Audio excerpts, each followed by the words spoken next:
My dear students, welcome to this YouTube channel English Origin। और आज मैं आपको इंग्लिश ग्रामर के एक इम्पॉर्टेंट टॉपिक पर डिस्कस करने जा रहे हैं, बताने जा रहे हैं कि ये इंग्लिश ग्रामर के पार्ट्स ऑफ स्पीच के अलावा एक ऐसी चीज है जिसको जानना हर किसी के लिए जरूरी है। आप एक लाइन भी अंग्रेजी लिखेंगे, एक लाइन अंग्रेजी बोलेंगे, तो एक लाइन भी पढ़ेंगे तो कहीं न कहीं आपको आर्टिकल का प्रॉब्लम आ जाता है। ये आर्टिकल हिंदी व्याकरण में नहीं होता, ठीक है। जब हिंदी व्याकरण में नहीं होता तो इसको हम क्यों पढ़ें, लेकिन पढ़ना जरूरी है। क्यों कि जितने भी वाक्य बनते हैं उसमें कहीं न कहीं नाउन अवश्य रहता है, नाउन रहे या प्रोनाउन रहे, क्योंकि सब्जेक्ट का होना जरूरी है और सभी नाउन सब्जेक्ट हो सकता है, ठीक है। उसकी जगह पर हम प्रोनाउन हो सकता है कि ये word which is used in place of noun is ये प्रोनाउन। तो मोर और less it is also a kind of noun कह सकते हैं इसको हम। तो ऐसे में नाउन होगा तो आर्टिकल का सवाल आएगा। इसको हम ऐसे भी कह सकते हैं कि वाक्य में जब जब नाउन आएगा आर्टिकल का सवाल आएगा। अब सवाल आएगा तो आर्टिकल पहले जान लें कि कितने होते हैं। तो ए एन डी ये है आर्टिकल में, ए एन डी ये 3 आर्टिकल्स हैं इंग्लिश ग्रामर में। और ये तीनों आर्टिकल जो हैं इसमें आपको फैसला करना पड़ता है कि आगे जो नाउन आ रहा है वो नाउन हमारा क्या है, किस तरह का है, डेफिनिट है, इनडेफिनिट है, लगेगा कि नहीं लगेगा, ऐसी ढेरों बातें। तो हम जब इसको डिटरमाइन करेंगे, जब हम आर्टिकल को डिटरमाइन करेंगे किसी नाउन के पहले देने के लिए, तो हमको यह विचारना पड़ेगा कि ये लगेगा कि एन लगेगा कि दी लगेगा। अब ये तीनों लगना क्यों जरूरी है, इसका क्या उपयोग है, ये किस किस तरह का काम करता है एक वाक्य में, इन सब बातों की चर्चा हम करेंगे आज, वो है आर्टिकल चैप्टर में। तो चलिए वीडियो शुरू करने से पहले आपको हमने ये इंट्रोडक्शन बता दिया। अब आज का वीडियो चूंकि बहुत इंटरेस्टिंग है आपके लिए और बहुत ही इम्पोर्टेंट है, तो आप आज इसको स्किप नहीं कीजिएगा। हम आर्टिकल चैप्टर एक मेजर चैप्टर है, याद रखिए। आर्टिकल में ढेर सारे कन्फ्यूजन्स भी होते हैं और मैं आपको जो बताने जा रहा हूँ it is from basic to advance concept. तो बेसिक में भी आपको उतना ही जरूरी है, एडवांस में तो जरूरी है ही। कॉमन एरर डिटेक्ट करना है तो भी जरूरी है, कंपोजिशन में कुछ लिखना है तो वहाँ भी आर्टिकल आना ही आना है। अर्थात आप एक सेंटेंस भी लिखेंगे तो आर्टिकल की जरूरत हो जाएगी आपको। इसीलिए आर्टिकल को बड़े ध्यान से अच्छी तरह से आप इसको पढ़ें। Here is Dr. Muralidhar Mishra once again before you to come to the topic without delay. A and D, these 3 are the articles. इसको क्या कहते हैं, आर्टिकल्स कहते हैं। ये आर्टिकल थोड़ी सी चर्चा मैं कह दूं, आर्टिकल न्यूज़पेपर का भी कोई आर्टिकल होता है, कोई स्मॉल एसे लिखते हैं उसको भी आर्टिकल कहते हैं। कोई चीज़ है तो ये सारा आर्टिकल हमको आप पार्सल से भेज देंगे, उसको भी कहते हैं चीज़ें, वो आर्टिकल ही कहलाता है, ठीक है। संविधान में, हमारे भारतीय संविधान इंडियन कॉन्स्टिट्यूशन में आर्टिकल, जिसका कि इसको हिंदी में कहते हैं अनुच्छेद, ये आर्टिकल में विभक्त रहते हैं। सारे हमारे जितने भी राइट्स एंड ड्यूटीज हैं सब उसमें उल्लिखित है। तो चलिए उसमें हम आर्टिकल जो आज चर्चा करने जा रहे हैं वो है हमारे इंग्लिश ग्रामर का आर्टिकल। तो इंग्लिश ग्रामर में आर्टिकल कौन कौन होता है, तो ए एंड दी, इसका प्रयोग, यूज ऑफ आर्टिकल्स। तो ये ए एंड दी, अब जाने हम कि इसका ए माने क्या होता है। तो आप लोग ज़्यादातर स्टूडेंट यही बोल देते हैं कि ए माने एक, एन माने एक, दी माने तो माथा घूमने लगता है, आप नहीं बता पाते हैं।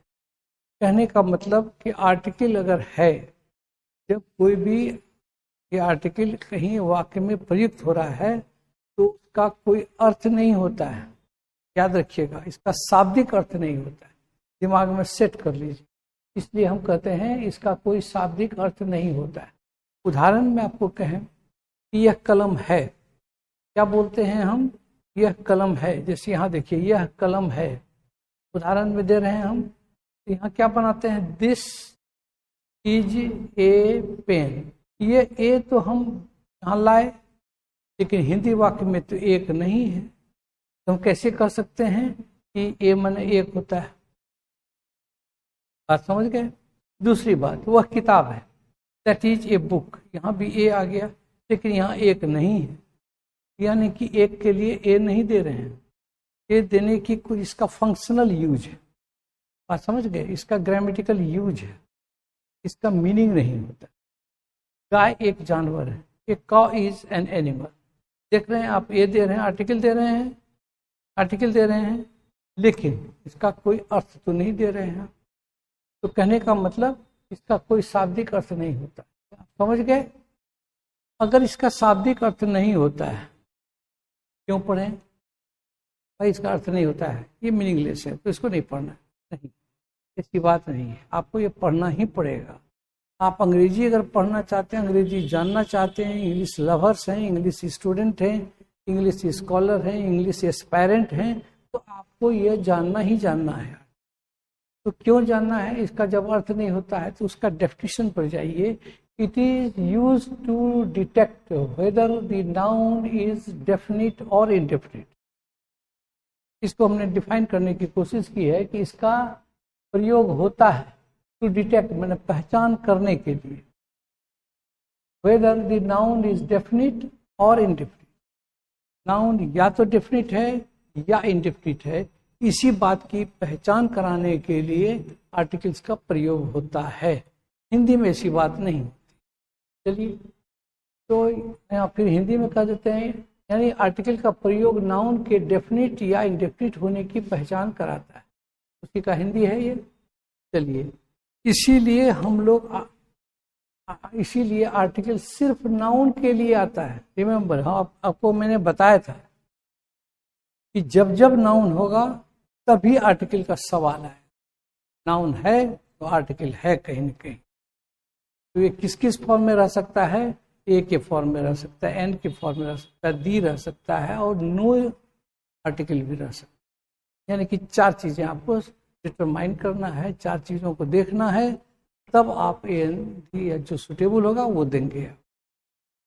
इसीलिए आर्टिकल सिर्फ नाउन के लिए आता है, क्योंकि नाउन को डिटरमाइन करता है कि डेफिनिट है या इनडेफिनिट। एकदम कंसेप्ट क्लियर लीजिए। तीसरी बात कहते हैं कि ये एक प्रकार का एडजेक्टिव है। मैं आपको बता दूँ, आज मैं पहले भी आपको बताया था, इंट्रोडक्टरी लेक्चर में भी हमने बताया था कि इंटायर ग्रामेटिकल रूल्स जितने भी बने हैं, they all are based upon the concept of parts of speech. ये पार्ट्स ऑफ स्पीच आपको इन डिटेल पढ़ना होगा। नाउन का पूरा डिटेल हम नाउन पर आपको देंगे तो कम से कम मैं समझता हूँ कि कम से कम 50 वीडियो नाउन पर बन जाना चाहिए। इतना लंबा चौड़ा चैप्टर है ये, कंपटीशंस वालों के लिए जानना ही पड़ेगा। नाउन का नंबर होता है, पर्सन होता है, जेंडर होता है, केस होता है, identification of noun, noun clause होता है, नाउन फ्रेज होता है, दुनिया भर की बातें। तो चलिए, तो नाउन या नाउन इक्विवेलेंट अगर रहेगा तो वहाँ आर्टिकल का प्रयोग करें। लेकिन ये है अपने आप में एक एडजेक्टिव, ये न तो नाउन है, न ये प्रोनाउन है, न वर्ब है, ये है क्या? एडजेक्टिव। ये क्या है? एडजेक्टिव। याद रखिएगा, ये एक एडजेक्टिव है, ठीक है। परंतु इंग्लिश ग्रामर में ये हम कह दें, मॉडर्न इंग्लिश ग्रामर में तो अच्छा है। मॉडर्न इंग्लिश ग्रामर में, आधुनिक हिंदी अंग्रेजी व्याकरण में इसका नाम आर्टिकल दिए हैं, लेकिन मॉडर्न इसमें इसको डिटरमाइनर कहते हैं। मॉडर्न इंग्लिश ग्रामर में क्या कहते हैं? डिटरमाइनर कहते हैं, ठीक है, क्योंकि ये डिटरमाइन करता है कि नाउन मेरा डेफिनिट है या इनडेफिनिट।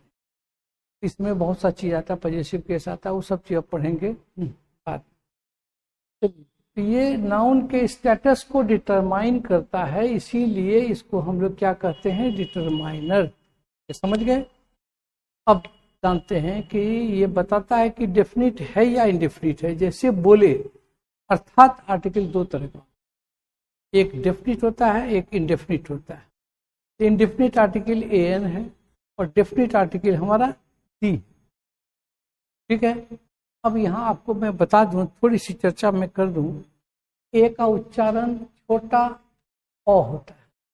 ठीक है, ये छोटा ओ, और या नहीं तो थोड़ा सा ओ की तरह बता सकते हैं। जैसे दिस इज ए पेन, ये कहना गलत है, दिस इज अ पेन।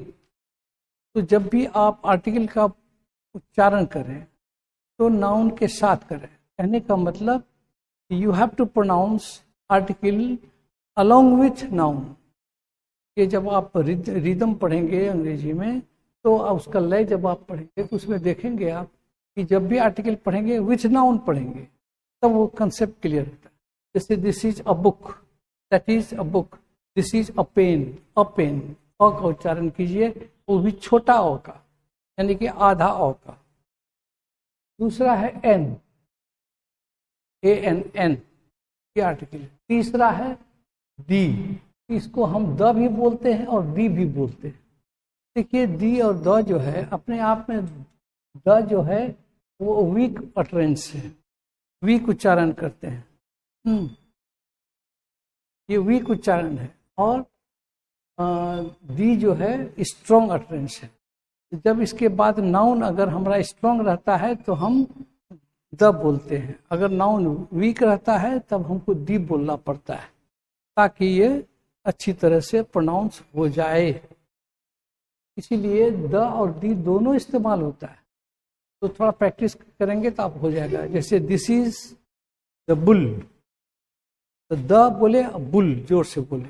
हाँ, तो वहाँ बुल बी जो है, ही द डॉक्टर, तो डी डॉक्टर गलत हो गया, द डॉक्टर बोलना पड़ेगा, क्योंकि डॉक्टर डी जो का उच्चारण हम जोर से करते हैं, स्ट्रॉन्ग ये कॉन्सोनेंट है, तो उसके पहले हमको वीक देना पड़ेगा उच्चारण, वीक वावेल का। समझ गए?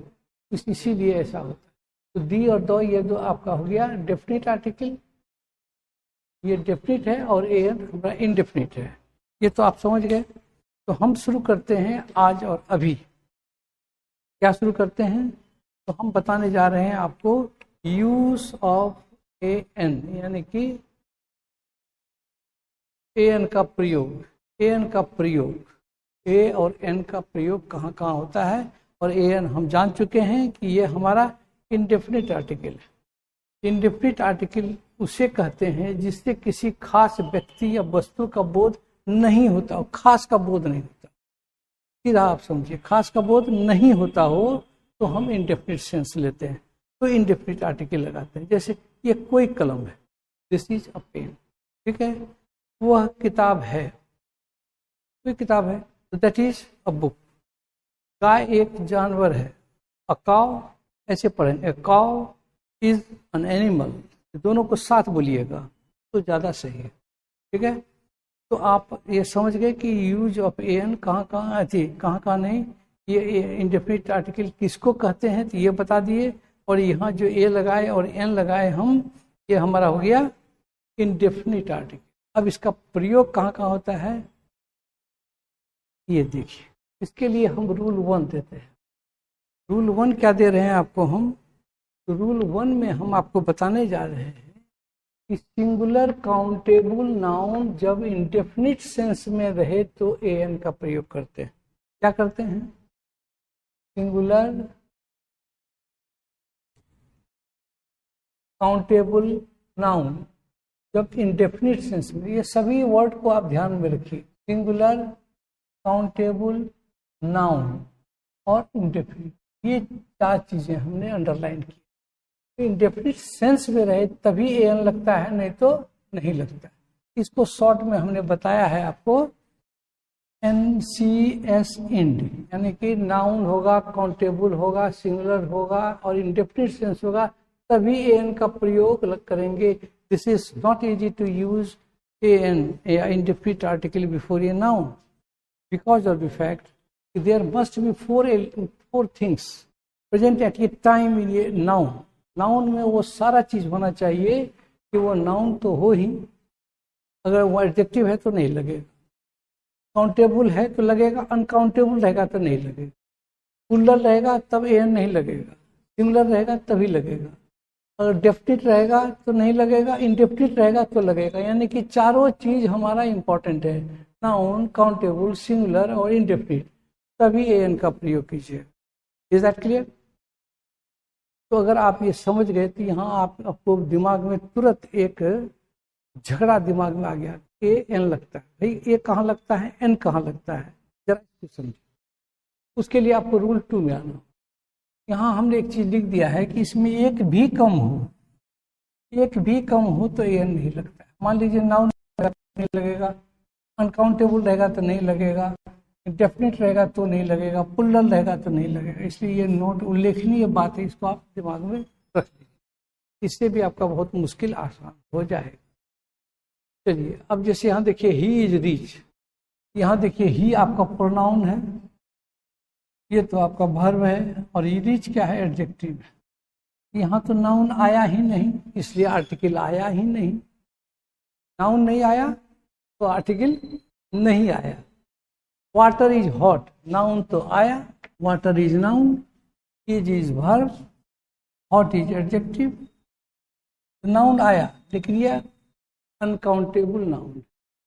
काउंटेबल रहेगा तभी लगेगा। जैसे हम बनाए कि बॉय को गिन सकते हैं, पेन को गिन सकते हैं, बुक को गिन सकते हैं, लेकिन वाटर को नहीं गिन सकते, अनकाउंटेबल हो गया। अनकाउंटेबल हो गया इसीलिए आर्टिकल नहीं लगा। यानी कि एक भी कम होगा N S C S end में तो आर्टिकल एन नहीं लगेगा। बी श्योर ऑफ इट, एकदम इसके लिए आप निश्चित हो जाइए। अब ए और एन लगाने का तो वहाँ प्रॉब्लम बता दिए कि लगेगा, लेकिन कहाँ नहीं लगेगा ये भी बता दिए। अब बता रहे हैं कि ए कहाँ और एन कहाँ। इसके लिए आपको रूल 2 पढ़ना होगा। रूल 2 को आप ध्यान से देखिए, ये कई तरह से लोग पढ़ते हैं, लेकिन just follow my method of teaching कि हम आपको एक रिक्वेस्ट करना चाहते हैं कि आप आर्टिकल यहाँ पढ़िए तो आपको 10 ऐसे नियम से छुट्टी हो जाएगी। किसी चीज को लोग 10 रूल्स में पढ़ाते हैं। मैं आपको क्या कह रहा हूँ, हिंदी के उच्चारण के अनुसार अगर ओ आ ई ऊ यानी स्वर रहे तो एन लगता है, क ख ग घ य र ल व सब रहे तो व्यंजन रहे तो ए लगता है। ये समझ गए आप? ये क्या होता है इसको आप उदाहरण से देखें। जनरली आप क्या कर देते हैं, पेन में क्या होगा बताइए आप। तो पेन को आप पहले हिंदी में लिख लीजिए कि आप उच्चारण कैसे करते हैं। तो पेन को हम पोएकार नो पेन लिखे, पो का उच्चारण किए, पहले पो का जैसे उच्चारण किए तो ये क्या हो गया, हमारा व्यंजन हो गया ना। योरोलव से लेकर के क्या कहते हैं, कोखो से लेकर योरोलव तक हमारा व्यंजन है। तो हम ये जान गए कि ये व्यंजन है, ये क्या है, व्यंजन है। तो क्या लगा ए। उसी तरह से बुक वो व्यंजन है इसीलिए लगा ए। होटल क्या लिखते हैं, होटल, हो क्या है हमारा, होटल, तो ये हो गया ए। यूनिवर्सिटी यानी कि यो, यूनिवर्सिटी यो लिखे हैं तो क्या हो जाएगा, योरोलोवस। समझ गए इसको? हिंदी के उच्चारण के अनुसार व्यंजन रहे तो ए लगता है, तब ए लगा दिए आंख बंद करके, ठीक है। सीओ रहेगा, be he's a be he's a CO इस तरह। लेकिन अगर रहेगा हीज एमएलए, उसके पहले क्या लगेगा, हीज एन एमएलए। हाँ, उसी तरह से आपको हम आगे दिखा रहे हैं। ऑक्स, यहाँ क्या लिखते हैं आप, ऑक्स। ऑक्स को कैसे लिखेंगे, ऐसे लिखेंगे, उच्चारण ऐसे करेंगे ऑग। तो स्वर कौन सा है, ओ आ ई उ ए ओ अंग अ, ये सभी हमारे स्वर। अगर इसका उच्चारण आ रहा है तो आंख बंद करके आप क्या लिखेंगे, एन ऑक्स, तब ये लगेगा an ox. An apple, an hour, an umbrella. आप ये वॉवेल कॉन्सोनेंट के नियम से जो आपको पढ़ाया जाता है, आप वॉवेल कॉन्सोनेंट नहीं बोलिएगा, आप स्वर और व्यंजन बोलिएगा हिंदी का, तब आपका एकदम आर्टिकल गलत नहीं होगा, एकदम निश्चित हो जाएगी। जैसे आप बोलेंगे कि वॉवेल के साथ एन लगता है खटाक गड़बड़ हो जाएगा। काहे? आप यहाँ देखिए यू आपका वॉवेल है, यहाँ लगना चाहिए आपके हिसाब से एन, गड़बड़ हो गया ना। तो आप वो नियम भूल जाइए, वो रास्ता ही भूल जाइए, बस फॉलो दिस रूल। ये ओ आ ई उ स्वर रहे तो एन, क ख ग घ से लेके यरलव तक रहे तो ए लगता है। बात कर स्वर और व्यंजन पर, यहाँ तक हो गया। एक रूल आपको और बता दें हम, कि हम जो यहाँ बताए थे इसका शाब्दिक अर्थ नहीं होता है, लेकिन कभी कभी इन सेंस में भी ये प्रयोग होता है। देखिए क्या क्या है। ये का प्रयोग हम एनी के सेंस में करते हैं, जिसको हम कहते हैं कोई। क्या होता है? देयर वॉज ए किंग, कोई राजा था। A man is calling you, ठीक है। A police is standing at your door, तुम्हारे दरवाजे पे एक पुलिस खड़ी है। ऐसी स्थिति में हम ए लगाते हैं, इसका माना हो जाता है कोई। और अगर वन का सेंस दे रहे हैं तो देखिए क्या है। देयर वॉज ए डॉक्टर, एक डॉक्टर था। ए डॉक्टर इज कमिंग, कोई डॉक्टर आ रहा है, ठीक है। उसी तरह से हम अगर ए का अर्थ पर के सेंस में भी दे सकते हैं। क्या है? प्रति, इसमें प्रति एक भी होता है। तो उसके लिए आप क्या करते हैं? ही अर्न्स ₹5,000 ए मंथ, यानी कि प्रति महीना वो 5,000 रुपये कमाता है। तो यहाँ ए का माना हो गया प्रति महीना वो 1,000 रुपया कमाता है, ही अर्न्स। इसका एक अर्थ होता है द सेम, के जैसा। जैसे he is a Dara Singh, कोई रेसलर है, बहुत ही मैन है, बॉडी बिल्डर है, तो उसको हम लोग कह देते हैं he is a Dara Singh. Dara Singh proper noun है, किसी व्यक्ति का नाम है, उसमें आर्टिकल ऐसे नहीं लगता है, लेकिन उसके जैसा है तो हो जाएगा। जैसे you are an Amitabh Bachchan, तुम अमिताभ बच्चन के जैसा, ठीक है। वो लड़की जो है वो हेमा मालिनी की तरह है, ठीक है। तो she is a Hema Malini, ये कह सकते हैं, उसके जैसा है। उस सेंस में हम अगर प्रयोग करेंगे के जैसा के अर्थ में, तो हम ए या एन लगा सकते हैं, इंडेफिनिट आर्टिकल लगा सकते हैं। I think this much is sufficient for this day. Let us wait for the next series, next part of this article chapter. हम अगले पार्ट में चर्चा करेंगे कि ए एन के और क्या क्या प्रयोग हैं। वो स्पेशल है, थोड़ा सा इससे एडवांस है, आप उसको भी जरूर जान लीजिए। वेरी सिंपल टू अंडरस्टैंड, आप उसको मज़े से समझ सकते हैं और आपको मज़े से ये तैयार भी हो जाएगा। फिर इसके बाद आपको हम डेफिनेट आर्टिकल में ले जाएंगे। उसके पहले अभी ए एन का एक और पार्ट चलेगा, अगले दिन बताएंगे। Wish you all the best. Thank you very much.